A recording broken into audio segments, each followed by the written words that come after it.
Chiefing go.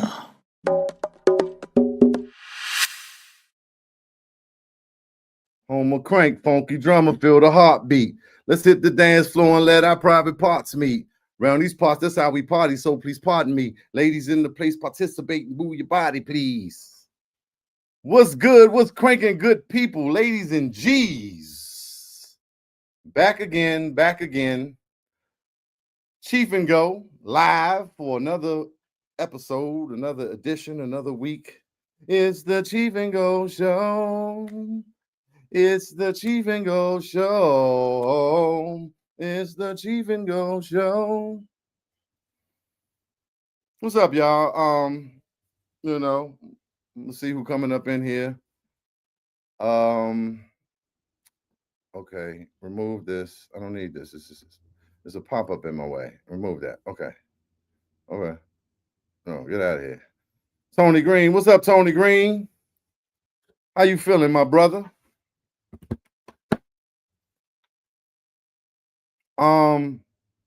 Yeah, we back again. I'm your host, Chief, Lord Chief, Chiefy Dog, Chief Dizzle for Shizzle for Sheezy for show. Mr. Chief, keep it brief, Chiefy 64 times, Chief Rockadamus, Mr. All of the Above, the cheat code, and all that. Right? I'm back again. This episode is sponsored by Tito's and Red Bull. Shout out to the sponsors. Appreciate all the love and free products y'all been sending me. You know, I really put it to good use. You understand? Yep. I didn't set up a guest this week because I want to talk to the people. I wanted to talk to the people. You know, I want to see how y'all doing out there. I want to talk to the patrons, right? We always talking to the musicians, the promoters, DJs, what's up? Is that Camille? Originals by Camille? Hey, Camille. I got a new PA, y'all. Shout out to Tony Extra, Jeffrey 49. 49ers, y'all. Jeffrey from the 49ers just checked in. Shout out to Jeffrey, y'all. Special dedication to going to all of y'all stars. 21 prime time. Salute to all y'all. 91 Donald. What's going on, y'all? Conrad, Whitlow, and Paid in Private. I like that. That's a slick little handle. But like I said, I want to talk to the people. So I'm gonna try to navigate back and forth from Instagram to my StreamYard where I see the YouTube comments and I think Facebook at the same time. So I'm gonna go back and forth, and the Instagram got a little delay. So if I'm late on that side, just let me know. But I wanted to ask y'all some questions, man. See how y'all feel, man. You know, like we get guests from the community of the culture, like I said, and we talking to those people. But what about the people that pay their money and keep the culture going and come out and party, right? Because this is a hell of a city. It's a hell of a culture. Where else can you go? There's not many other places you can go where there's a party every night of the week and multiple parties towards the end of the week. Usually during the weekend, it's multiple parties. And it's like, that's a hell of a thing. And it's a good party. It's like we're doing numbers in different venues in different areas of this small city and surrounding area, DMV, PG County, Virginia, right? So that's a hell of a thing right there in itself. So it takes the power of the people and the financial, people putting up that money, you know what I'm saying?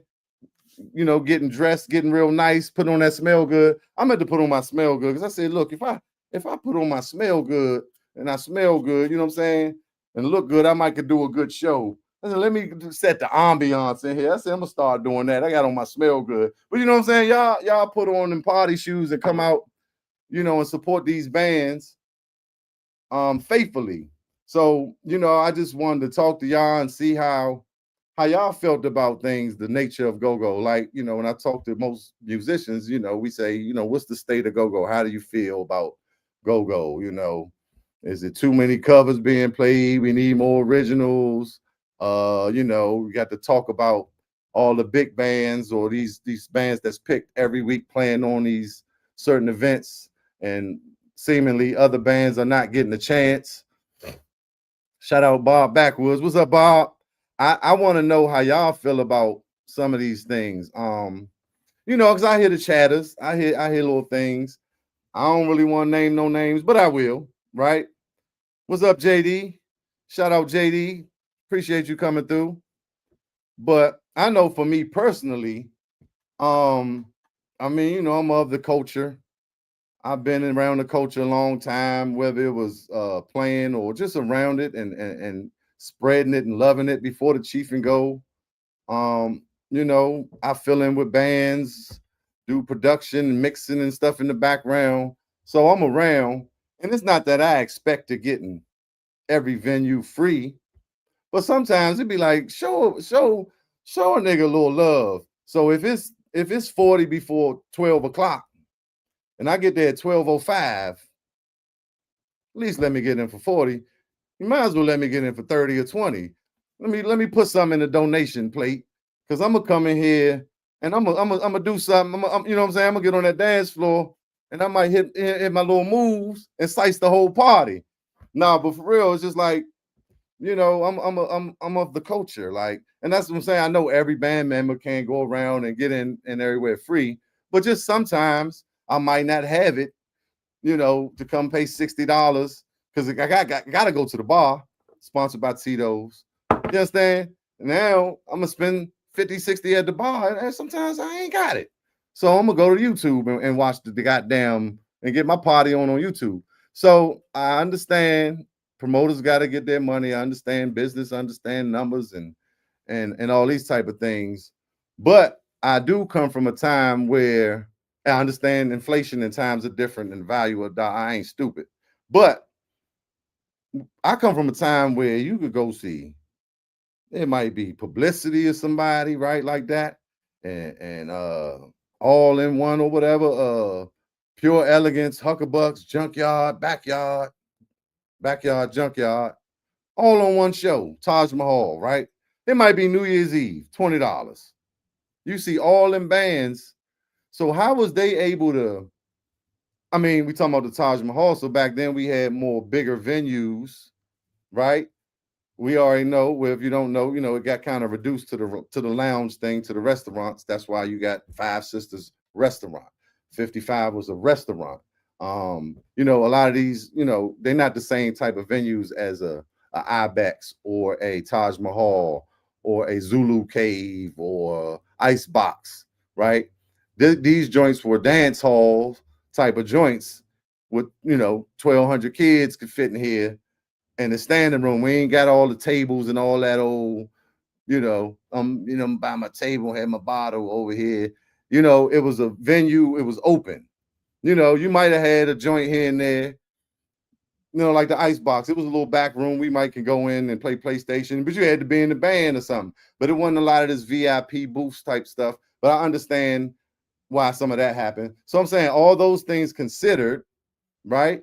So yeah, Taj Mahal, 1,200 kids, whatever, 800, $20, 4 or 5 bands. I just wonder what changed, right? I know it's always been promoters in the game, but it seemed like over time the promoter became a more integral part, or more just became bigger part of it. A lot of time a band is setting up a deal with the club or the venue, and that's how it's working. So now I do understand that there is a another person, entity in between that. Is that necessary? I don't know. Yeah, they go promote. They got the mailing list, they got the text list. Hey, I'm not here to bash nobody. I'm just trying to figure out, is it inflation? Is it, what's the cause of I'm going to see one band and they want $40, $50, right? And you could go see 4 or 5 of the top bands for $20 back in the day, maybe even 10, right? Do y'all see that? I was asking y'all what was y'all concerns and gripes, and then I just gave y'all. But yeah, I just wanted to start it off because that be, it'd be I'd be wondering. And then like at the bar, at a lot of these clubs, right? Like $18 drink. Like I said, I understand inflation, right? But if I go to one club and drink 18, but I can go to one and it's 12, is it inflation or is it just your inflation. So I'm just trying to figure out why. And like, so I go up Fast Eddie's to see Lit on Tuesdays a lot. Lit and Still Familiar. That's a free show, right? The drink's $18. Okay, I get that because it's a free show. But are the drinks $18 when Essence play? Is it the same price? Because I could get it on a free show, but is this consistent? Is this constant? Is this how it always is? I don't go there that much. I don't know. You know, and then a lot of people, like, I might take somebody to the go-go that don't go or just really understand the nuances. And you know what we do, y'all. We gonna have that thing in the car. We gonna do what we do before we get in, go in that joint. When the drink's high, we gonna babysit 2 drinks. But they be like, why can't we go out? I'd be like, cause it's free. Or, and they don't want you going back to the car to drink. They want you to buy this $18 drink and these wings. You know what I'm saying? These little shrimp balls and shit, whatever, right? So, I get it, and I get business. I understand, people got to make their money. But how y'all feel, right? Are the prices too high? Are the drinks too high? Are the bands giving you what you feel like you paying for? Are the bands worth their weight, right? Are the bands worth that cover charge? Do you feel like the bands are giving y'all what y'all want, right? I mean, obviously, they're doing something right because people continue to support, the go-go, right? So I just wanted to know how y'all feel. Like, you know what I'm saying? Let's call it out. Let's talk about it. Because, like I said, I look, I go out, I see bands, I try to go see different bands that I haven't seen. And most of the time it's pretty good. Like Still Familiar. I hadn't seen them, to like a few months ago. But yeah, they was cranking. They crank. They got a good set. It ain't just song to socket. They got different nuances and things that's going on that I appreciate. And in my mind, it was almost like a bootleg of Familiar Faces, right? But I know Roy do what he do, but I hadn't seen him live, so I had a perception. But I know they got Willie Howe and Love, so I seen the clips and they was cranking. But I'm gonna go see the show as a whole, and I was pretty impressed. Like, I paid my money to go see them. Like, yeah, I like what they doing. Of course, I'm a JY fan. I'm a Backyard fan. I'm an Essence fan, right? Historically, Essence had a high cover charge. I don't know what they're doing at Aqua now, but I know a few months back they was doing $20. $20 to get in to see Essence. Hey, you can't. That's fair. So now I can go spend $80 at the bar, and I ain't do too much. I ain't cutting into my budget, right? But like I said, when I'm coming in, and depending on who you are, who you with that night, what I'm saying, you ain't trying to come too early. You want to come at the perfect time to catch maybe the end of that first set, that second set, where it's turned up, get you a couple drinks, some wings maybe, and you out of there. But then they do the, get here by this time, and it's this price. Of course, that's to get people in the door so we can make it a successful event. And it's giving the people who not trying to pay that extra a little option to save a little money. But sometimes it just feel like, is this worth it? Like, damn, right? Is the band gonna give me a whole hour set, 2-hour sets? Are they gonna come in and slowly drag in? Give me a 36-minute joint. Now I'm waiting for the next set. Take a 30-minute break, right? Now I'm debating. I'm gonna get another one of these drinks because I done drank my drink. They got some wings. I'm standing around or whatever. I ain't getting no section, whatever. And there's nothing wrong with the sections. I'm not saying that, but just saying for the regular patron, trying to come see the crank, have a good old time, and ain't trying to break their pockets, right? So that's all. I'm just asking. I'm asking how y'all feel. I'm trying to set up a number. I wasn't able to do it this week, but I'm probably having next week where people could call in and they could, we could really have a dialogue about this. What's up, Snoop in the coop? Dre Drink. My cousin Dre in the building, y'all. Mr. DMN 50. Shout out to you. Worm Easy. Thank y'all for coming through. Natasha Diva Moore. Special dedication going out to Natasha Diva Moore, y'all. Price at every black event, the prices are marked up. Thank you, Donald. All right, so all I be needing is a little bit of you know what I'm saying, fuel, little ammo. So now you make me think about, no disrespect, going to Jamaican joints, right? We know we love our curry chicken, we love our jerk chicken, the stewed chicken, and our plantains and that cabbage. The way they do that cabbage is spectacular at most places, right? Rice and peas. Yeah, that's what we do. We need that Jamaican fix in there, that Caribbean food, right? So, but a lot of times, the price is just going to be much higher than going to Chipotle, right? Now, I understand Chipotle and who own it and the master. I understand French. I understand all that. I understand the cost that comes with a smaller business too. I get it. I understand business, but still, sometimes it seems like y'all going a little bit higher than that. And on top of that, sometimes the service it's just under par. It's unacceptable. No disrespect, my Caribbean family, right?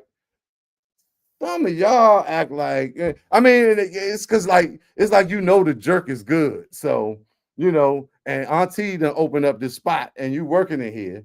It's just like being on the block, right? When you got that good work, sometimes you could, that could go to your head and you making people wait and you saying a half hour when you get there in an hour and 15 minutes and all that. I get it all. I done been through it all, right? I get it. But does that make it right? Just because you can do it, should you do it? But sometimes just the service, right? The customer service, the greeting when you come in, almost like when you're trying to order food at some places. I ain't gonna single nobody out, but it's a lot of them. And it's almost like, you stupid, like, what you want? You want the curry? The jerk wants somebody want jerk sauce on it? Like, come on, like, stupid. You'd be like, well, I've never been here. I've heard about this spot. I was coming to check it out. You about to make me walk out. But then some of the prices just be outrageous. So I see this comment. I'm trying to finish my thought.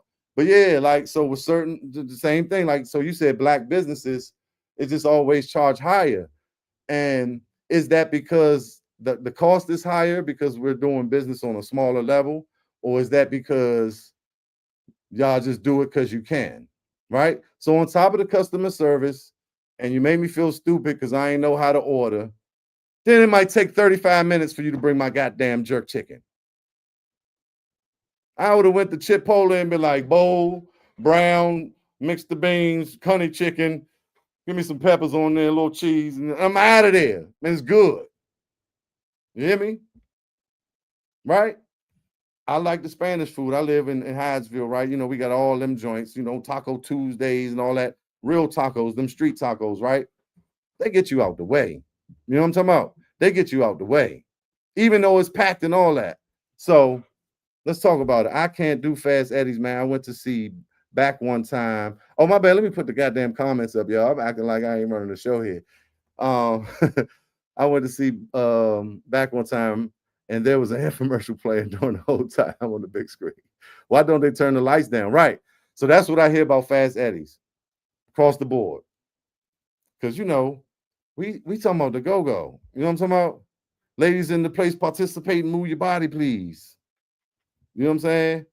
I had another line about freaking, we want, and that don't happen as much as when we were younger, but you still might, I want to move up on something. It's looking good. Let me slide up on this joint.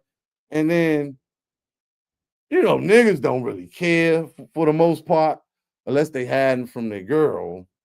But the women, they kind of got a little more class or coof, the way they move. So they might not want to be slamming that jump back on you with the lights on and everybody looking, because like she might have a dude, or just like, man, you saw such and such in there. Hey, shorty, she going. And, you know, people might get the wrong idea of her expressing herself through dance, through traditional dance that came from the motherland. But nah. So, but the lights is always a problem. People always be like, the lights it's just too much. Ain't no fun no more. Yeah. So do you go out, Oliver? Do you know, has that made you not go out? You know, you rather stay in the house, put it on YouTube, you know what I'm saying? You might have your cousin them over there, and y'all have your own party and make it fun. Or do you just once in a while, or you just turned off by it? You turned off by it altogether. What's up, Tasha? What's up, Tasha? Tasha said I could have made the food myself for how long it took. Yeah, hey, look, I've been putting together some mean jerk on the grill. I got some blogs about it. I gotta put it together. Y'all know I'll be doing it all myself, but I got a new PA, so I'm about to have a little bit of help. I got a little bit of help here and there, but I got, we about to turn it up for real. I do martinis from time to time. That's the closest I can get to an old school go-go. I feel that. Yep. It definitely got that feel. It's dark. It feel a little hood, but still safe, especially these days. And they made it a little sexy in there. What's my man? Mr. Get Right that took over that joint. Big man. My man. Y'all know what I'm talking about. He came in there and made some changes, and they doing a nice job. It give you that old school feel. I can't think of my man's name right now. All right, let me go to Instagram. What happened to when you could bring two girls, then get in the go-go for free? Right, because now I'm slicing up the party, especially when they got it on, they got it or not, or they don't have it on. Right now, I'm slicing up the party because now the dudes is like, hey. And then man gonna hit them. They gonna say, man, get down here. There's some Jones in here. Man, you can have 14 dudes and 3 nice looking women, or they got it on. It's like tight on. You know what I'm saying? And bust a move. Yeah. My man bust a move doing this thing. So yeah, that was the thing. And it's like, hey, this is my ticket. You know what I'm saying?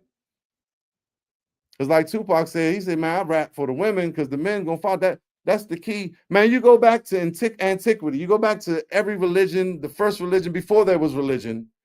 The understanding of the world is the woman holds the power. Like we contributed to Eve because we know that current story with the apple and how she tempted Adam. And like it's always a woman that come in, they got the power. They make babies, nigga. They drop babies out. The womb is most powerful. Before you get to the insight and some of the other things they have and the pleasure that comes from the vulva, right? The noni, but they hold power. Wars happened over women. You got to study the history, right? It was always about women, right? So fast forward, if I come to the go-go and I got 2 or 3 bad Jones with me coming to party, even if one of my girl, I can't dance with all of them, that's going to bring people in. That's going to make the party look better, right? That's going to size it up. And the cameraman, how the cameraman come and take pictures. I'll be at the go all the time. They rarely come unless I got something on or they know is who I'm, But every time I'm there with my girl, hey, y'all take a picture. Exactly. Yeah, because that's the money, right? And the funny part about that, and I know everybody can relate to this, they're gonna give you that flyer with a bad Megan Good looking joint on it. JY Friday at Safari Steakhouse. And she on there with her little skirt or sundress on. Sundress party. Come on through. Man. Come on, man. You know what you're going to see when you go in there. Huh? You know, when you go on that go-go, you're not going to see that lady. You're not going to see that girl that's on that flyer at all. You might see one. You might see one that come close. You might be a 7, that might be an 8. maybe if she put a little more makeup on, you know, if she got a little more sleep that night, she might have been an 8.2. But you're not usually gonna see that girl on the flyer. So why y'all putting that girl on the flyer? That's false advertising. You're selling me a dream. I'm coming in there, and Big Shirley in the man. Huh? Big Shirley. I ain't got nothing against Big Shirley. Huh? Well, we love Big Shirley because Big Shirley gonna cook that damn lasagna, and she gonna cook them. She gonna bake them wings, and that she gonna get you right. Okay, ain't nothing wrong with Big Shirley,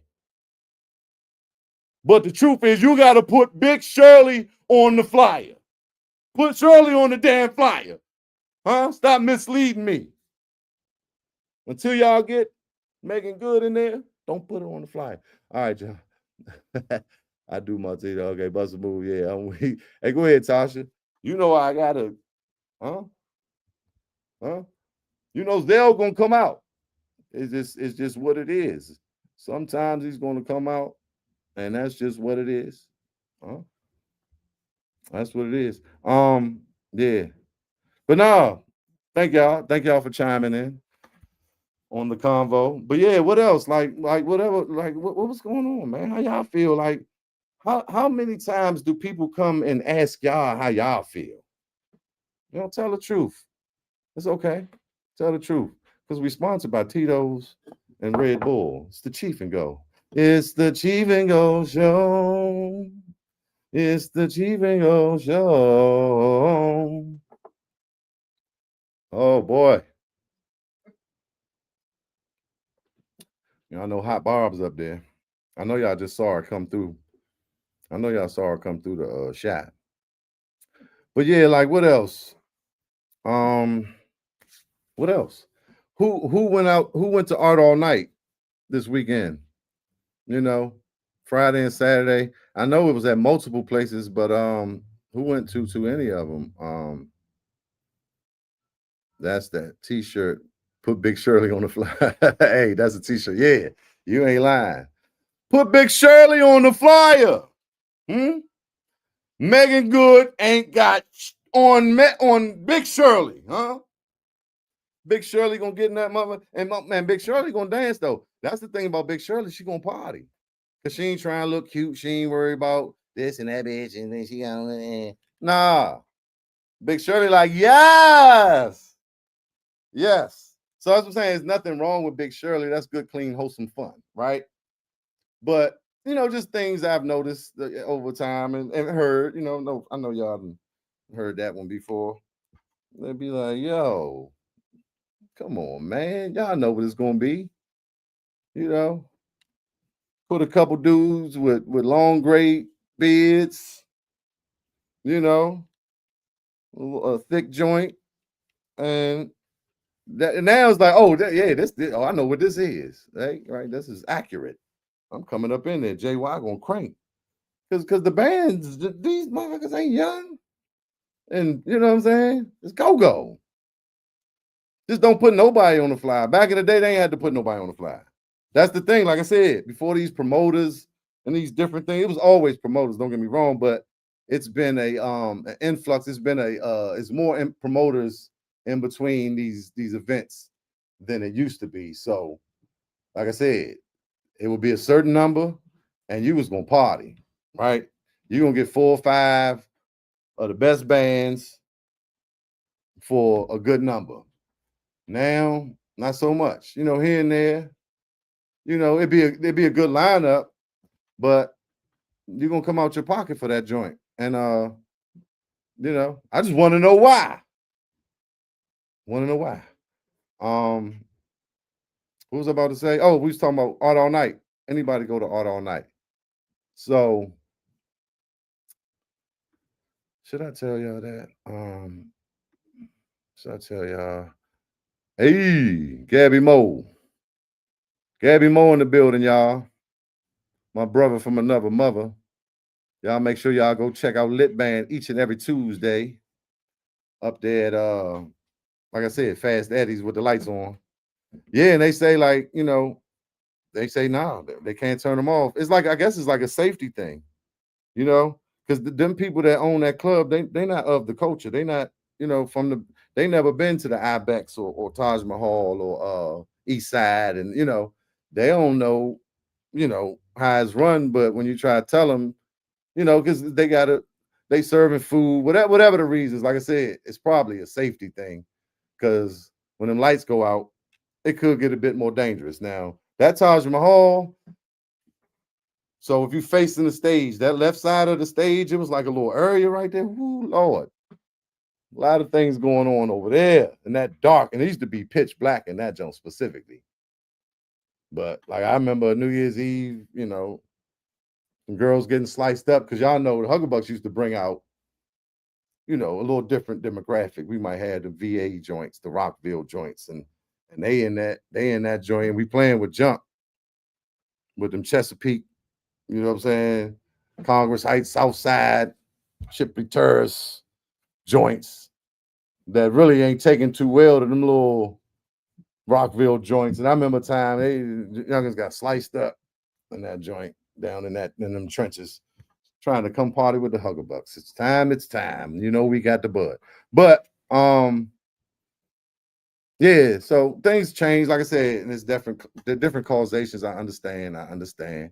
But overall, it seems like it's a bit high priced, especially in my opinion, when the bands are not as creative or not cohesively, like not giving it to you like back in the day. Now, granted, we were younger, we had more time to practice, people were hungrier. It was a bigger loyalty factor. When this is my band, this is my mob. It was like a gang. You can't just be hopping over here and there. You can go fill in for somebody, but like the band hopping thing, that's another thing we could talk about. I understand the pros and cons of each side, but it was a certain thing you was getting.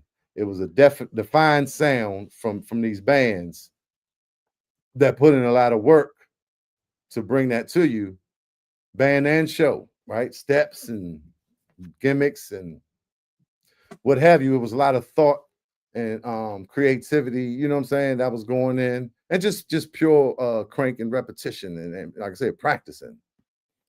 So now, even with the bigger bands that were around in those days, Junkyard holding strong, Northeast, Backyard, but hearing a little stuff about Backyard, I ain't gonna hold y'all, but they still holding strong to that formula and that code, that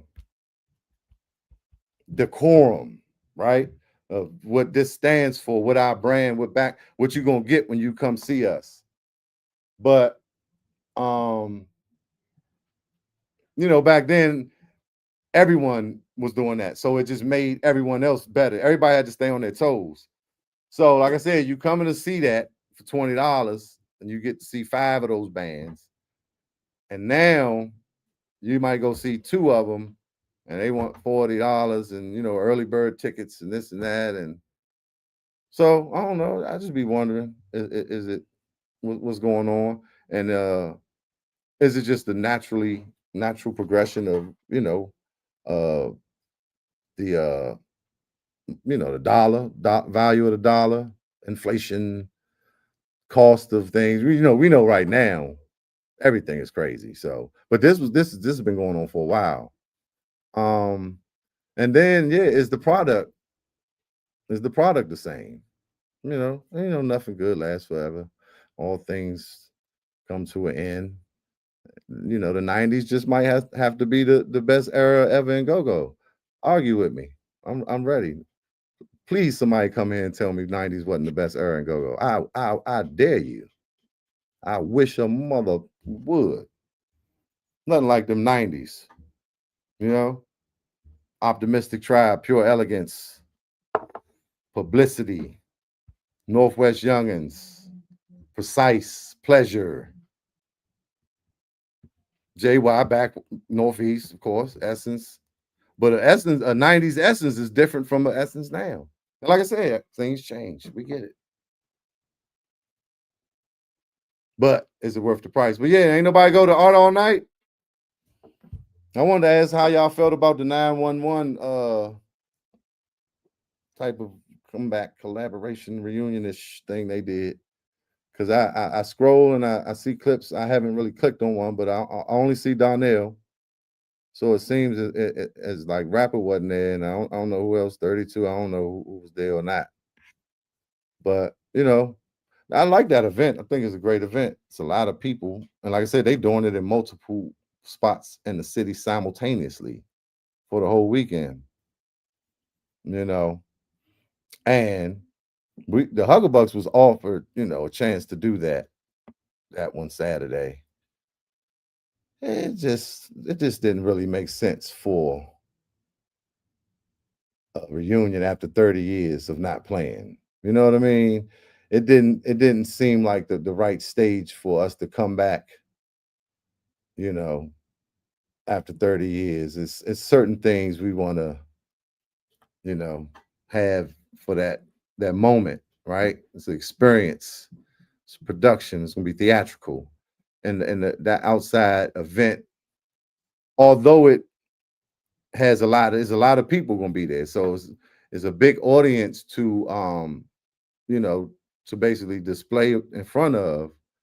But at the same time, we weren't gonna be able to display it how we wanted, and then it probably wouldn't have got, you know, it wouldn't have been focused on being like 911 was coming back, and then all these other bands playing, and then it's outside, so there's a lot of variables, right?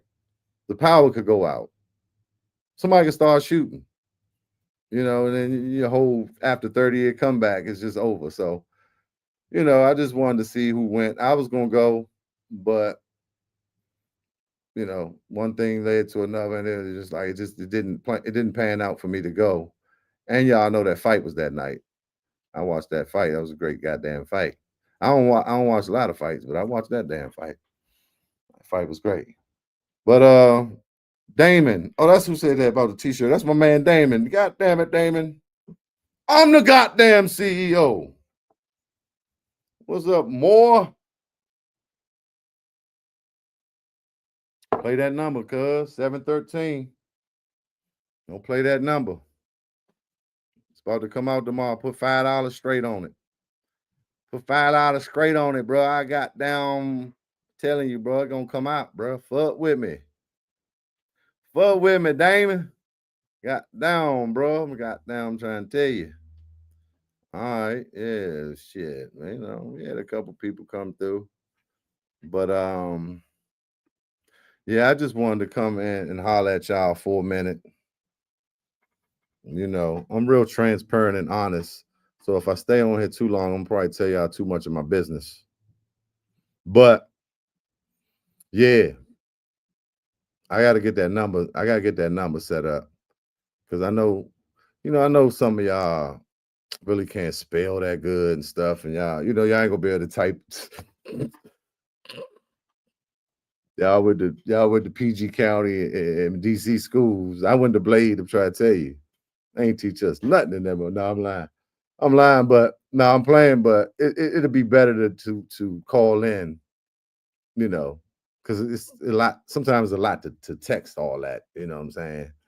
And so I'm gonna set up that number, and we're gonna revisit this particular show with some of these topics, and just trying to see what the people feeling. How do people feel? How do patrons feel? You know what I mean? So maybe we'll do that once a month, right? What's this? This is like the third Thursday. Maybe we'll do that on the third or fourth Thursday. We'll start doing that every month. Cause hey, without the people, without y'all, it ain't no us.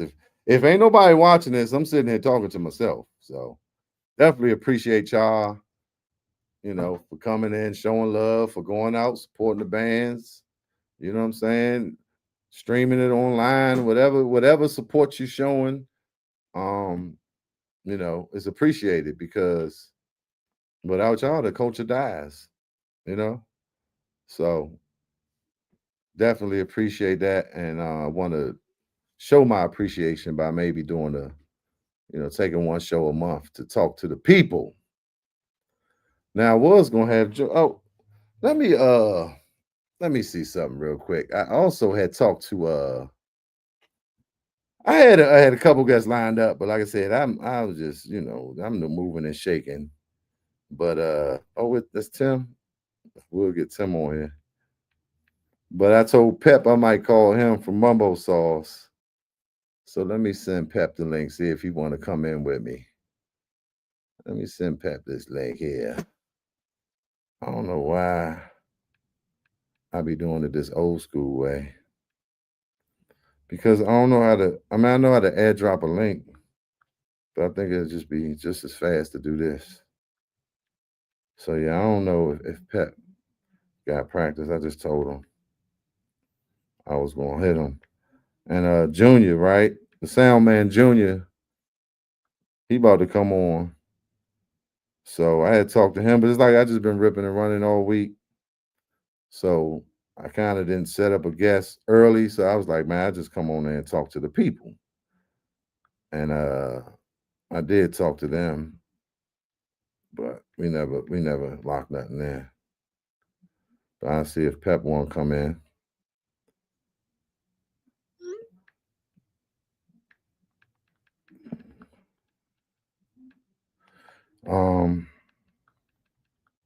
Yeah. So it's the Chief and Go Show. It's the Chief and Go Show. Then how y'all feel about the city? Like, is it piping down? Is the martial law piping down? Or I ain't been hearing or seeing too much about it, but I ain't even had time to go on the internet and look at nothing. But I was wondering if it's piping down. Chief and Go sponsored by Tito's and Red Bull. Give me my money. Soon, y'all. Soon. We manifesting. It's gonna be a reality. But yeah. What's going on with that? Changing images by Kia. Thank you for joining. What's going on with that? How y'all feel about that? Is it still going on? Hey, Stompy. Hey, Stomp Dog. What's up, G? I still gotta get you on here, man. I still gotta get you on here. I'm gonna send you the link. You wanna come in now? I'm about to go play with XO Saturday, man. They hit me the other day. And I'm about to fly out in the morning, man. I'm like, damn, where's Stomp Dog? Why you ain't called Stomp? But no, I need it, bro. I need the workout. I need it. And I need to pop out and I need to work out. Oh, you at church. All right, well, thank you for tuning in, big brother. That's my big little brother, Stomp Dog, y'all. Love him to life. Love him to life. And oh, you on YouTube, Damon? Okay. I'll bring your ass in, Damon. Damon funny as shit. Hey, Pep. Yo. What it do, Pep? Hey. Welcome to DC. Ain't nowhere up now to New York. They're taking us lightly. Hey, y'all, that's the Congo player from Mumbo Sauce, man. That's a whole go-go star right there, y'all. Well, the ex Congo player from Mumbo Sauce. Because yeah, they back too, right? I think they was at Art All Night. I heard they was at a stage somewhere. Yeah. I heard Stomp was playing in Kyrie and Chris. Yeah. Oh, Stomp say in the Bahamas this weekend. I was just talking to him. He said, yeah, church. With Vibe, I know Vibe out there. There's a couple bands out there. Where they at? Who you playing with, Stomp, in the Bahamas? Oh, that's what's up. Stomp say, Pep, my man, do you believe in miracles? Yes, indeed, man. He's good. These good guys right here. And my man Stomp, man. Stomp good dude, man. That's my man. That's my man for D Grand right there. That's facts. But you were saying ex-Con player. Oh, you said right. So he played with them up there. Man, that's a great event though. Like I said, they doing it in multiple stages. It's like the library stage, you got 20, 30,000. Then they had the Congress Heights joint. Then I think Woodmore, the Northeast, and just different, all at the same. I mean, I know it's Friday and Saturday, but yeah, that's good shit, man. That's Man, good them jumps was alright too, man. I saw the footage. I didn't get to go none of them. shit. Yeah. It was a good look. It was a good look. Yeah. Back was cranking. Back always killed it down there too. Yeah, no, I was gonna go too. My cousin was in town. That I mean, he's from here, but he been out LA, doing this thing, and he ain't been out. He was like, "Let's go there." So I was just gonna really go for that because it'd be a lot, you know what I'm saying? And then just being able to, come in with him and whoever I see get to introduce him because he doing his thing on the big stage, on the big level. So That's what's up. and he hit me about 10. He was like, "All right, we going." I looked on Instagram back. They played early. They probably had to go somewhere that night because I thought they were closed. I said, they probably got to go somewhere. And, that was just like the biggest thing I would have, wanted him to see. I mean, shout out to Black Alley, Major League, Dirk and then Vibe, Black Alley, Major League. Who else? It was that joint had 911. Like I said, I ain't gonna lie. I kind of wanted to go down there and see that joint. It would have been nice to see that joint. But the only thing is, like, rapper ain't played. Like, why? That's what I was just saying. Like, I'm looking at the footage, and I'm not like, up there. Yeah, like, and it honestly makes me look at our situation as like, I hope we can get everybody. Because it felt the way. Listen, y'all on the verge of making some history for real, man. Y'all watch. Hey, man, I appreciate I'm a big supporter of that. Yeah, we was talking the last time. I told you, man. Yeah, man. Y'all and Junkyard down the Ibex, man. Y'all was killing down that junk, bro. Man, that was so fun. I was just talking to my new PA, and we're talking about different venues, and I was like, yeah, it's like, what about the Ibex? Because he was like, I came to see you at this place, and it's just like you wasn't having fun. This that. The Ibex, I said the Ibex was always fun. It was just the atmosphere. It was just always fun. The sound in there, the dirtiness of it, the balcony behind the stage, and the balcony. It was just this.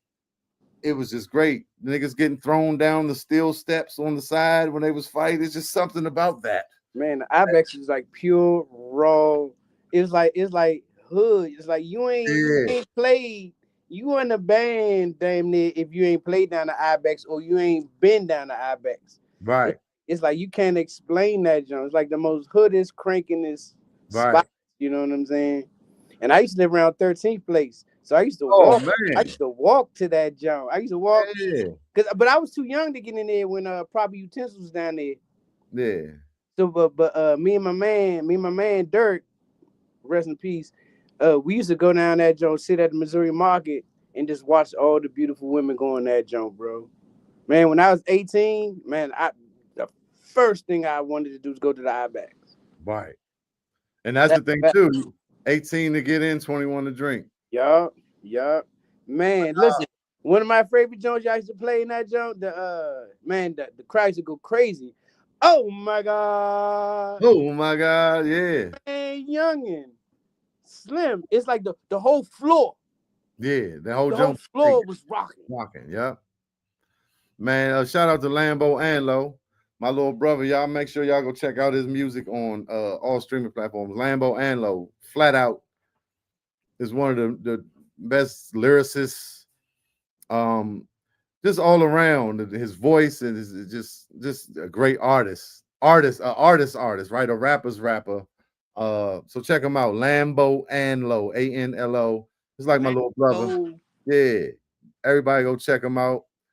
Definitely, he came in the building. My cousin from Just One Persevere Band, Garland, that play congos. That's my cousin, right? I don't know if you know that, Pat. Mumbo Sauce, Pep. I'm looking at Instagram. My bad. Derek is to hand that the Fat Corey from Rittenhouse. Yeah, Derek. Oh, Ish. Is that what you're saying, Gabby? Yeah, but Fat Corey. Yeah, Fat Corey Brock. They used to be working with the sound crew. Big Kevin with no teeth. Big Kevin with the fucked up teeth. He used to work with the sound crew at the Ibex. But yeah, just persevere, man. Shout out to y'all. That's my cousin, Garland. Y'all remember Big? Y'all remember Biggie? Biggie used to sit on the. He used to sit on the stool. He was big as shit. He couldn't move so much, but he used to sit at the stool where the exit door was. Yeah, Biggie, Dupree, man, all them dudes.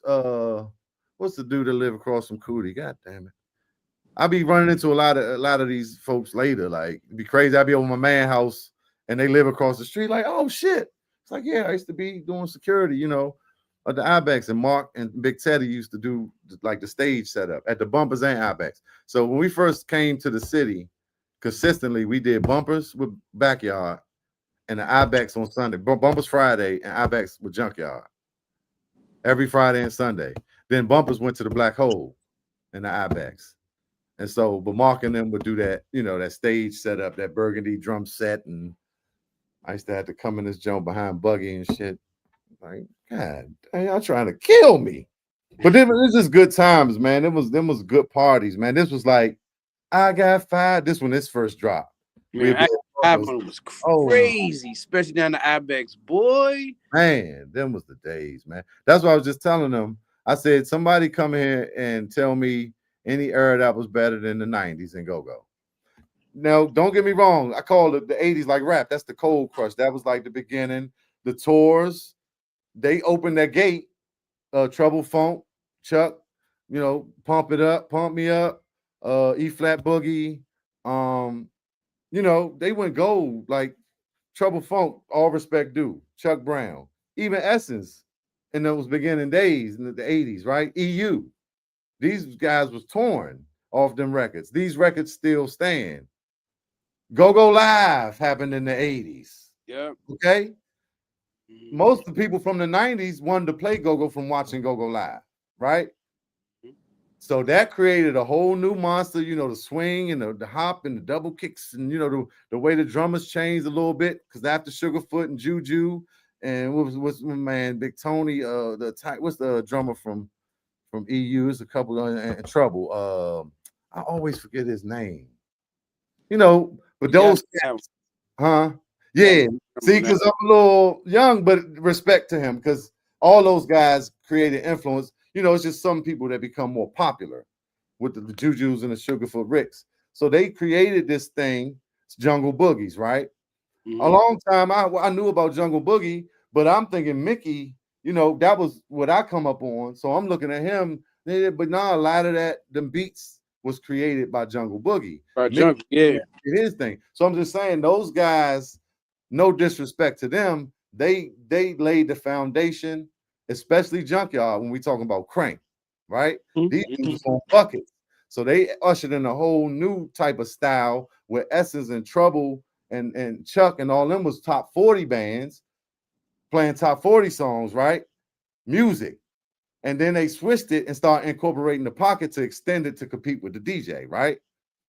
So now they playing music. They making this thing that we took and ran with, but at the time they were more musical, jazzy. Their musicians were more musical. They were more on the music side, focused on music. Rap hadn't hit hard yet. They not hitting a Tupac joint or a Scarface joint or a Snoop joint, right? So then we come in, Junkyard specifically in 1980, with All My Heart and all that, with the buckets. Now this is a raw, more uncut version of what. And so they laid that, like Wink told me, we laid that foundation of Crank, and then we took that and kind of ran with it. Now Northeast, all them early 90s, right? Late 80s, early 90s. Now we got rap. Now we're gonna be hitting this rap song, incorporating that. It's getting a little less jazzy. You might not have horn players. Now you got the horn hits, right? Now we going into, we more focused on this percussion. Now that the hop, that bounce, that knocker, that beat is changing with the swing is evolving. Mm-hmm. And then a lot of double kicks and heavy cowbell. And like I said, rap. So it's becoming more hardcore. And all these bands that was coming at that time, maybe not so successful on the world stage as those guys were, because it was just being introduced. Now I feel like in the 90s we took it, and by those other bands coming out, the Optimistics, the Pure Elegances, the Northwest Youngins, the publicity. Publicities, Yeah, yeah. excuse me, I call, Southeast call that Sound, if I I leave call that anybody shit out. sticky Mumbo herb. Talk, huh? And y'all was a little different too, no disrespect, but y'all was Oh yeah, we was more, more related to us though, with records and.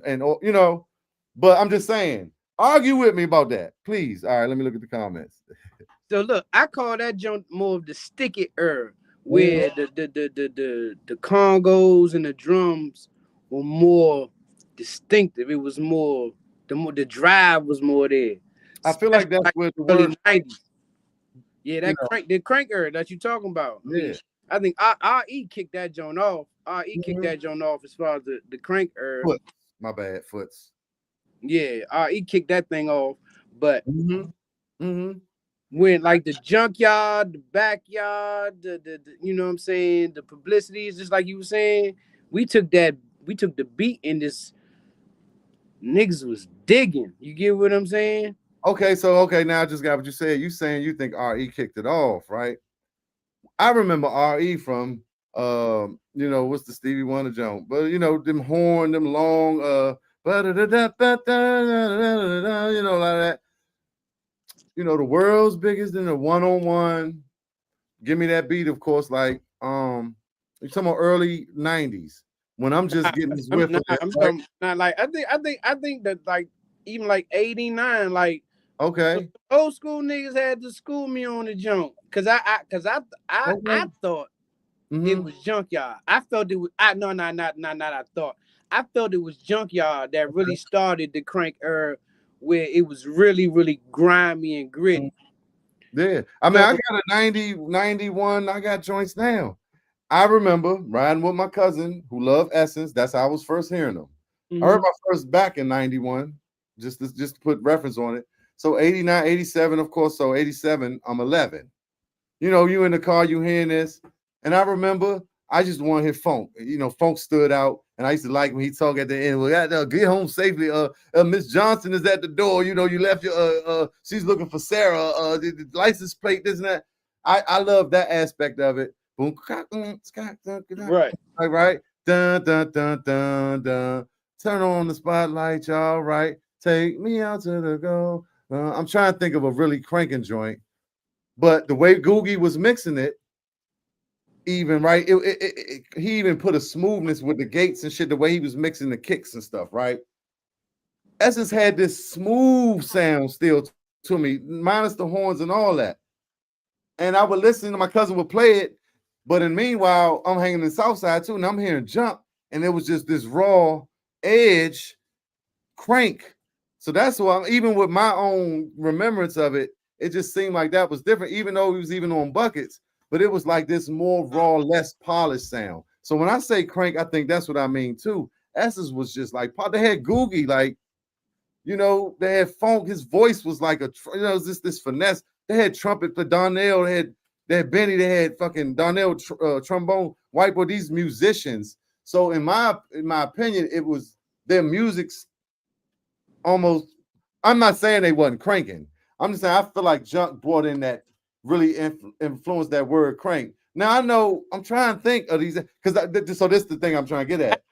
We saying the same And it thing. would be boring though. Because it'd be like, okay. And so after they might hit their groove and they're going to pocket, and it just be so simple. And Foots at that time, he just single kicking, boom, and it sound good. My understanding of it now is different, right? I can listen to it now different. But back then, it used to get boring to me. You see what I'm saying? And it seemed like a junkyard wouldn't do that. I would agree. But junkyard got it from Essence, so let me just say that part too. Agree. Because like one of my OGs, Greg, right? He would tell me like he would like let me listen to all these old Essence 89. I'm trying to tell you the crank is here, blah blah blah, this that and the third. And I'd be like, all right. So I listen, and it's good history, and I understood.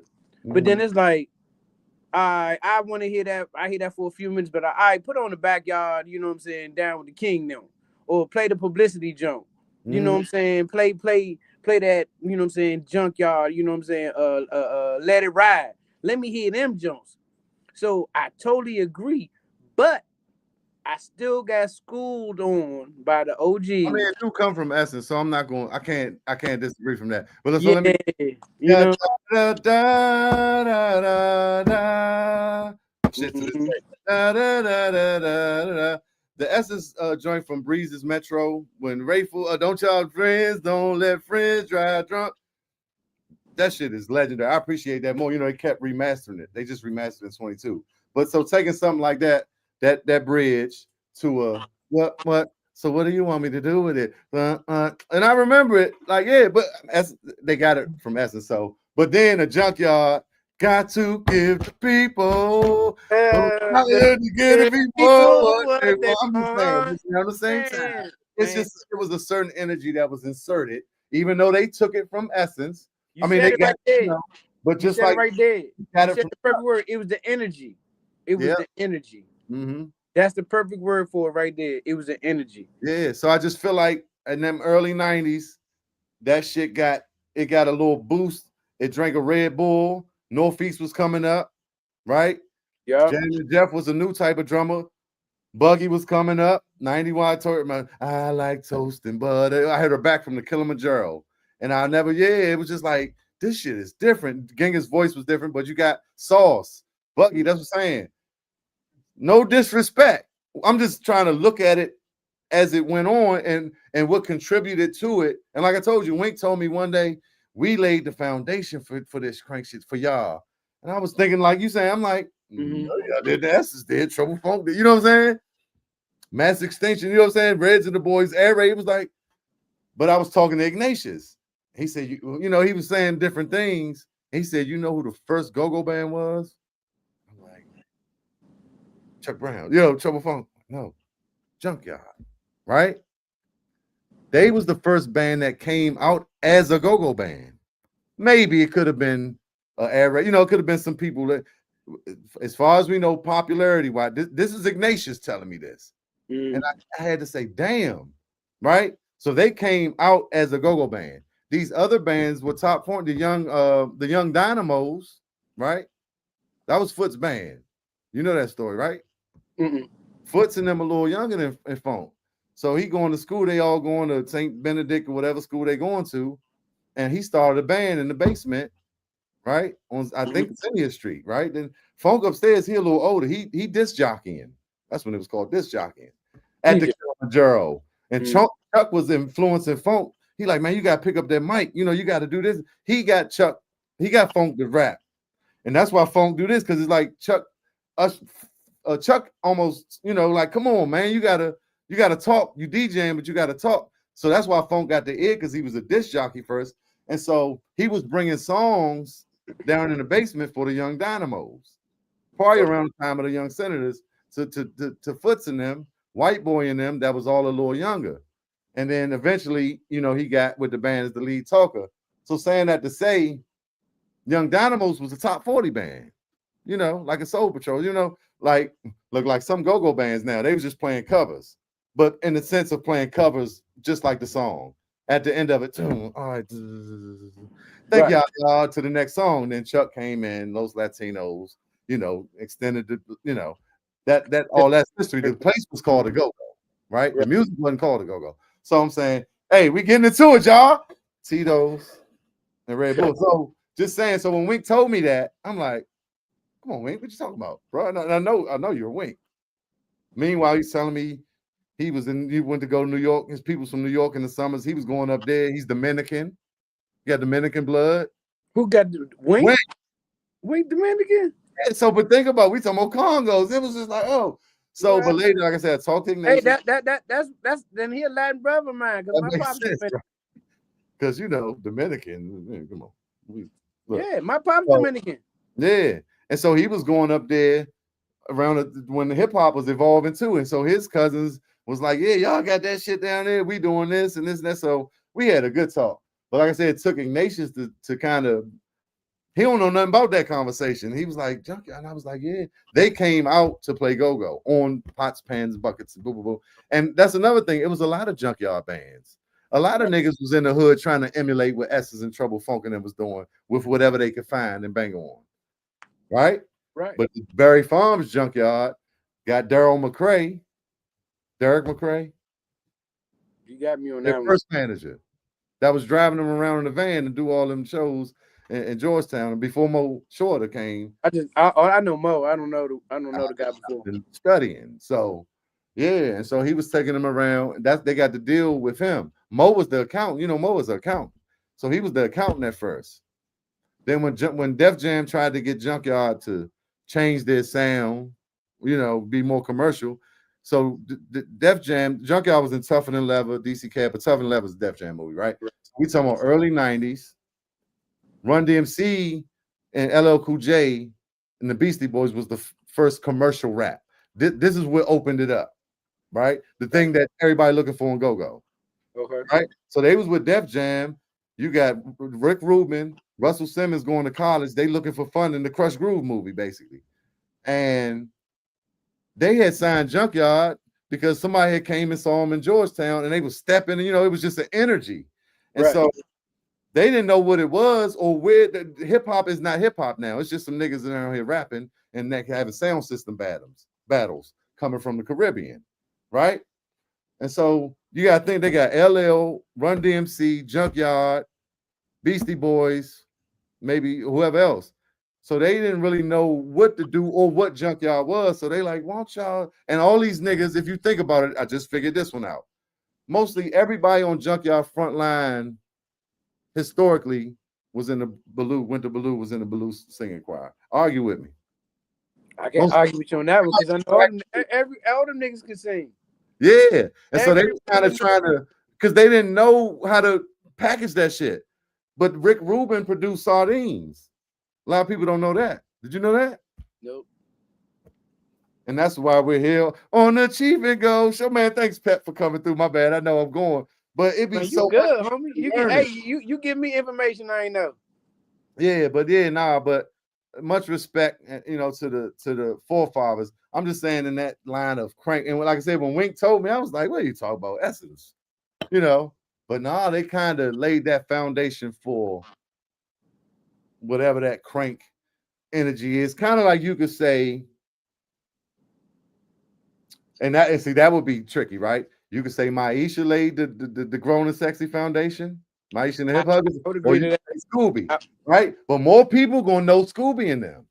More people know Scooby in them, but Maisha and the Hip Huggers, they started that. But that's gonna be for the people who know. You see what I'm saying? And Soul Patrol's right in the middle of that. That's a whole nother conversation. I'm not looking for credit or none of that. That's what I'm saying. I'm giving you what most people know. Right. And that's what I said. I would agree with you on that. Because that's when they started like putting on the button ups, no tennis shoes. You know what I'm saying? Tennis shoes, because the laws changed. Now we going into that lounge. I was just talking about this. Where we went from Taj Mahal, Icebox, these dance venues to lounges, because they was trying to move it out of DC. And you know, for one point they was trying to move it out of Maryland. So now, and then rightfully so, Scooby and these musicians, Mike and Yanni, they had a talent that wasn't being showcased with the crank. Right? So this was we was going out.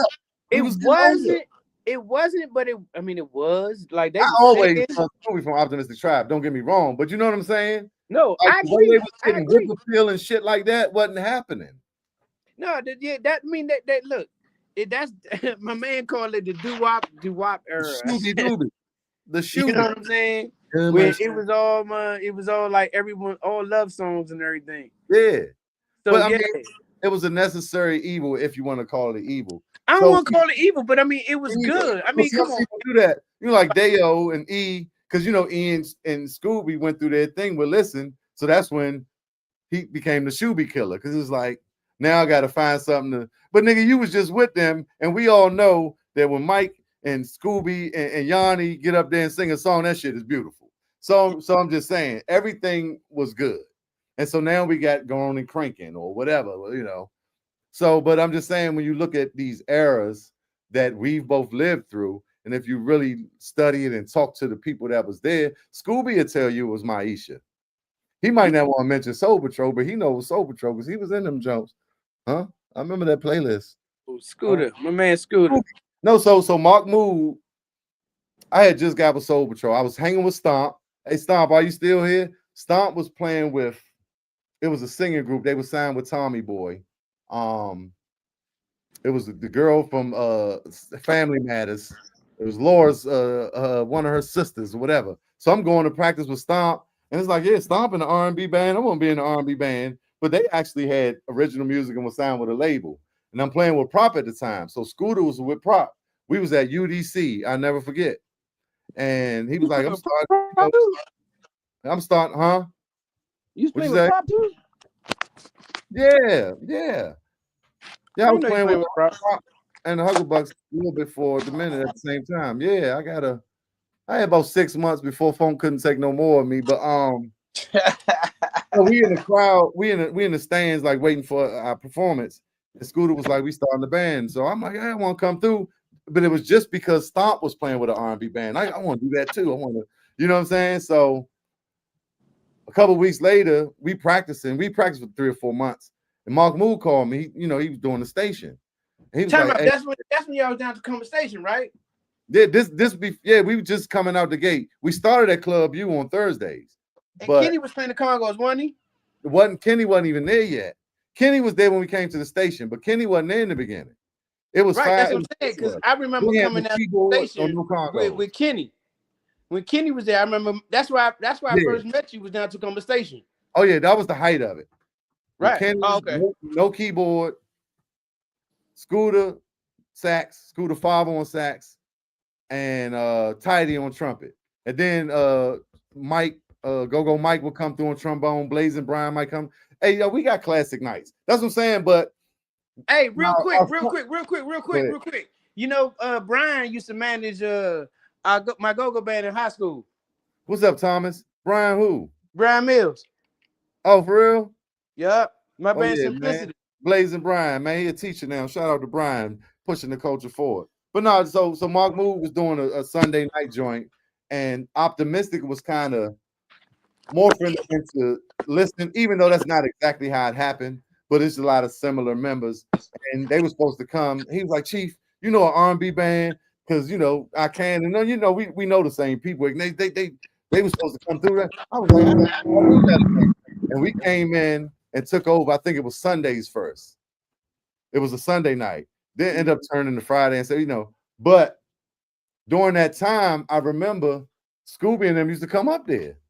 And one time when Listen put out that record, when Scooby put out that record, Listen the group, it was like Yellow, and they came to perform on the break. And they had the little stools, and it reminded me of some Boyz II Men shit. And it was good. I hadn't seen Scooby in that light, like I'm saying. I like Scooby with Optimistic. He had a certain tone. And you know what I'm saying? I like Optimistic in general. But I hadn't seen them sitting down with blazers on. And I was like, I went and bought that album at Sam Goody the next day. I went and got that out. Hey, Scooby, I went and got that album the next day, right? Later, I found out Scooby produced a lot of it on the Rolling Joint and all that. You know what I'm saying? I didn't even know this. I remember going to see Optimistic in like 2001, 3, 5, 5. And he was playing the guitar, and I was like, I didn't know, but I think that's when he had just started. Saying that to say, they know. So he gonna tell you Maisha, but y'all make sure he tell y'all Soul Patrol was a big part. Because once they hit, it was that same playlist. And it's classic songs. I'm not, I later would listen to 102.3 or 96, and they would play these same songs in that order because of tempo and key. But it'd be like, y'all playing the same playlist, but y'all just a little more cooler, and y'all vocalists are way better. Their horn players were not better.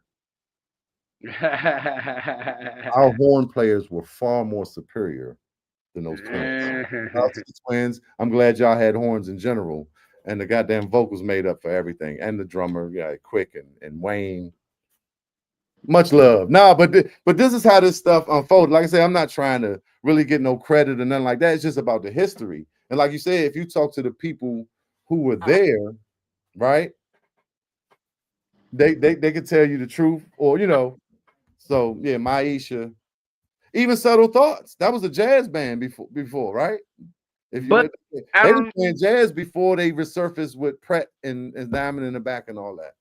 So time out. Was Subtle out before Maisha and them? I don't know, but I think so. I think they were like a jazz band. Look at the name, Subtle Thoughts, right? I think just been around, just hearing stuff. So I don't know the exact chronological order, but I think they were doing the jazz type of thing before Maisha. But Maisha was making it, incorporating like the top 40 in a go-go beat in a cool way. And Tacoma Station, I think, was like just the main spot that everybody was going to. We was getting older. And they, what I'm saying, just the energy of it. And it was like, so that's ushered it in, and then we had our version of it, but Scooby and them. I think a lot of the grown and sexy era birthed from Tacoma Station. Facts. Like I just told you, that story come from there. Yeah. And then went to Carter Vez, like we was doing Club U, Scooby and them Carter Vez, the 94th Aero Squadron, and LaFontaine, and it's probably some more spots in between there, but yeah, man. And so as I'm saying, I'm glad all that happened. Derek, what they do, right?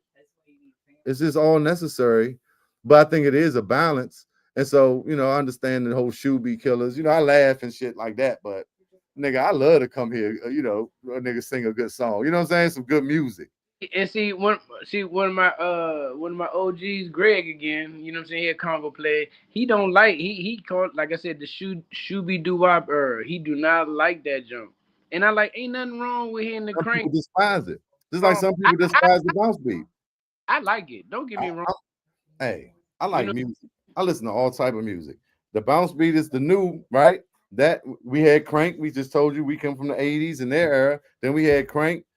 Then for whatever reasons, Grown and Sexy came in. Then Crank was coming back, and then both mixed. Now it's Grown and Crank, and bounce beat came in there. And some people don't. That ain't go. It's a different branch. The beat evolved to what the youngest interpretation, or Polo's interpretation, or TCB's at that time. Shout out to Black Woods and B-Dub in the building. Black Woods, Rodney, Eric Stevens, that sheer madness legacy. You know what I'm talking about? What up, fool? Maisha was born during the time that Go-Go was banned in DC. That's what I'm saying. It was certain causations that it had to kind of go to that. Like you said, you couldn't wear your tennis shoes, you couldn't wear boots and shit. These joints you couldn't bring the junior Congos in some of these joints with Soul Patrol. Hey, dude, they were so strict on that. Even Tacoma Station. Look, when I used to go down to Amazon, oh my God, they were so strict down that jump, bro. So I hated that grown. I hated that. Mm-hmm. I hated had to put in. Don't get me wrong. I mean, you. Yeah, we wasn't used to it. We wasn't used to it. You got to put on that button up and go ahead and put on them. We wasn't used to it. But they was trying to cut down on fights and stuff too. Like, nigga, if you got on these loafers, you ain't gonna be swinging, right? You put on these Timbs and this baggy shirt and this jersey, you know what I'm saying? It'd be different. So I mean, like I said, I analyze everything. So I kind of always looked at it like, certain things had to happen. Did I like it? No. Like, and it caused a lot of people not to go out at that time. Yeah. And now say, man, them the Shoe-B niggas. You know what I'm saying? Give me Junkyard. But so Rodney Lathan say some subtle thoughts came afterwards. I got to do some more research, but like I done played with a lot of old niggas and I just heard stuff. So before it was spelled like that, it was actually a subtle with a B, right? So I don't know how old you are, Rodney, but it was actually a SUBTLE, subtle thoughts. That was, from what I understand, a jazz band. I'm going to do some more research on that, and I'm going to get back to you, Rodney. I'm going to get back to you, but thanks for your input. This is a great conversation. We got to talk to Walker Reds. Yeah, he probably know. He probably know. That's probably who I heard it from. Now, but I used to hear that just being on that circuit. Like I said, we was doing whole other joints. We in hotels and we doing the Black Men Coalition. That's the only time I would see Stomping them and Familiar and some of them, and Anthony Hamilton, and y'all in this room and we in this room. But we was at the Mayflower in this joint on Connecticut Avenue playing for the Kappa Psi Alpha Omega Psi Phi 60th alumni joints. Them contracts that you get every year, right? That's what we was doing with Soul Patrol. So that's why you wouldn't see me. I was over on this side going to get that little money. Like, all right, I'm about to play Car Wash and Yearning and Before I Let Go and Feel the Way You Feeling, a bunch of that type of stuff, which was a little less demanding with the stamina, but a little more mentally demanding with the changing of the tempos and then the bridges and all that. It ain't just a pocket, you know. So, but yeah, man, it's all. I think I believe in God and the universe and divineness. So I think everything happens the way it's supposed to happen. We just analyzing what happened, right? And where we are now. That's what I'm saying. I'm not a Shuby hater. Like I did the no Shuby Trump hater, big guys. Okay. I mean, I'm just being funny. But I do understand where they're coming from because I come from Crank. And we worked hard. Man. You understand? Almost died on that set a couple nights trying to fuck with I Can and them. Man, that Crank era to me, I mean, again, it's my era, was the best era. Yeah. Yeah, it was. Eric Stevens say nobody fighting in slip and slides. No, you will get your ass whooped. You can hear a band sit there and do a socket for 5 minutes straight, and everybody in that joint was partying. It's like in a trance. This is before the Timbales even got a part of the go. You know what I'm saying? A big part of it, right? You know what I'm saying? The early mother freaking 90s. Yeah. Congos was man, younger. You be in that joint. Hey man, and you just be in that joint. Man, the Lapinas, the Ibex, the DC Scorpios, the East Side, the Paradise on Kennedy Street, the Zulu Cave. That's the icebox before the icebox, right? Barnett's. Come on, man. Barnett's. Oh, Barnett's. Nigga. Dog, some Barnett's. of the you playing at Barnett's? Barnett's, see, that's why we got our hood passes. Because you gotta be a certain way to play at Barnett's. If you wasn't cranking down Barnett's, don't come back down Barnett's. Yeah, right. You hope you make it out of there. They gonna kill you. Hey, homeboy, come in here with that shit. We had the best part, man. We had the best crank down the Barnett's. Like youngin, the best bands used to be down Barnett's, bro. That's another one like the Ibex. If you ain't play there, I mean, that you get them stripes. You used to play at East Side, Barnett's, Ibex. I ain't get the East Side though. I never got down to the East Side though. Okay. I never got down. When did y'all really hit? Which one? Who? I mean, Mumbo Sauce. Oh, Mumbo Sauce hit like 2006, 7-ish. Damn, it was that far. Damn. Yeah. We was grinding. We was grinding for a minute. We was grinding. I was doing y'all thing, and I want to get into that more so, but just because I started on this topic and I gotta go. I'm flying out. I'm about to go play with XO, y'all. Y'all make sure y'all tune in. You going to Atlanta? I'm going to Atlanta playing with XO Saturday. That's what's I got to fly out early in the morning, man. I need to get the hell up off here, but I had to come do it for the culture, y'all. See what I'm talking about? And my man Pep came through, and we made it's even a better show than me talking about my damn self. So yeah, I appreciate it, bro. I really do. Oh, you already know, homie. Yeah, shout out to Real Gear for Real Guys. Appreciate you. Who is Heston? That's my man Tony from Downtown Dialogue. That's my guy. I really love that young guy right there. 201 Valley Brook. Shout out to Reliable Transport 08. You understand? These nuts 23 on the Chief and Go show. A Fire Catalog. Tierra Smith 73. Mika Moo 74 and Ken Weeka.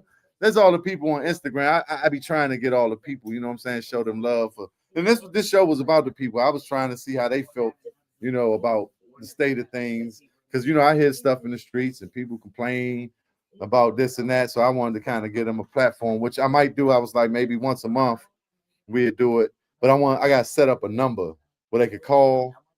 So I just looked it up yesterday. A couple things I got to do on my nerd shit where I can have a line where they don't got to type it and they call in. Like, yeah, man, that nigga, man, I went up the joke. They ain't let me in that joke. The chicken wings was hard as shit, yeah. So I want to hear from the people because they the people who keep this joint going. So that's kind of what I was doing. What's up, Gloria? Thank you for tuning in. But yeah, I appreciate you, Pep. What they saying? Always, boy. We'll get up. Wendell Chris, yeah. So Wendell and Chris, Wendell. Okay. Kirk Savage. Okay. Yeah, we gonna continue this conversation. But as always, oh, they go Queeby. Hey, Queeby turned it Hey, out last week. hey. Hey, Queeby. I heard Backyard stole your joint. And I'm Backyard for life. I love them dudes, but hey, right is right. We all know ain't wasn't nobody hitting come together till they seen Queeby. And I heard you went off about it. I ain't see it yet because I've been busy. But shout out to Queeby, y'all. Lit band, right? Live and treble. Me brothers, lit band, me family, me familia. Homies, that's homies. Shout out to those Gab, Black, all them. My man Marky Mark. Yeah, Los on bass, Marky Mark, J New C-Bells, everybody. Bro, you know what I'm talking about? And we named the whole goddamn band. Hey, well, I heard you said that shit. I'm gonna have to edit that part out because Backyard gonna be mad at me. Now, I don't care, man. Truth is truth. That's it. Gabby was telling me that. I'm like, yeah, y'all know. That's like Lit Band going to hit Hello next week. Is this certain songs, you leave alone? Everybody rules the world. That's Derek's song. That's Vibe's song at this point. So I thought that was a little, I don't know. Cause we know Wincy always pulling something that nobody do that you think he made up. Wincy be having shit that be so classic and you would think he made it up until I hear it on XM radio. So it's just like, and these not our songs. That's not your song, baby. But XM radio. No, yeah, I'll be listening. I'll be like, oh, like so the Pharrell fronting joint. I know, man, that's a whole white dude song, top to bottom. He just changed the words, the flow, everything. I was listening to XM radio, like what? But Pharrell got some different influences when you hear him. So I forget the dude's name, but yeah. So when we see like one of them, it's like he'll find stuff. So it's just like why y'all gotta, take the Queeby joint. And I know Queeby been doing that joint for a while. I did it with her when it was Dad Band, right? Dad Band, and then we did something else. So just saying to say, man, keep it true, man. Genghis used to cuss everybody out, man. Y'all stealing our shit. Well, it's actually a radio, so but anyway, truth is truth, right, Gloria? So damn, it was something else I was gonna say. But yeah, thanks, Pep. We're gonna come in here. We gotta get you on here. We're gonna talk about the mumbo sauce. But yeah, me and Pep been talking, y'all. We're gonna get Pep involved in the show as a co-host, or we want to start doing it at Corner Pocket. Shout out to Corner Pocket Studios, right? Yes, he got his spot, for rehearsals, invitation only. And we working on some things together. And I thought it would be cool for the drummer of the Huggerbucks and the Congo player Mumbo Sauce to do things together, because we kind of, fall in a certain realm of the go-go history. Yes, sir. When we're talking about records, right? And records that still are sustaining to this day. So, I feel like our perspective would be one, that's interesting and worth hearing. Yes, sir. And I just like Pep is a good guy, man. Pep has been 100 since day one. Appreciate Facts. So all right, y'all. I got a little background noise in here, but y'all good. I got my PA and folks in here. But much love, y'all. Much love. Appreciate all y'all for tuning into the Chief and Go. I got Tommy Guns next week. Fire Catalog, Tierra Smith, 73, Mickey Moo. Oh, I shouted y'all out. Big Business at Q Ball. But yeah, we out of here, y'all. Until next week. Catch me in Atlanta on the drum weekend. All right, big bro. All right, peace. Peace, love, and keep it cranking. Doing it for the culture, y'all. I'm out of here. I definitely appreciate y'all for coming through, man. Look, I'll be like, I don't know what I'm gonna do tonight. And it always turns out great, just like go-go. We always find a way, to do it on the fly. And that's what makes it great. That's what makes our culture great. And I love y'all, man. Keep it cranking for the culture. I'm out of here. Subscribe, like, share, save, and It's a vibe. It's a black on 95. I pledge allegiance to the crank for as long as I'm alive. Chief and go.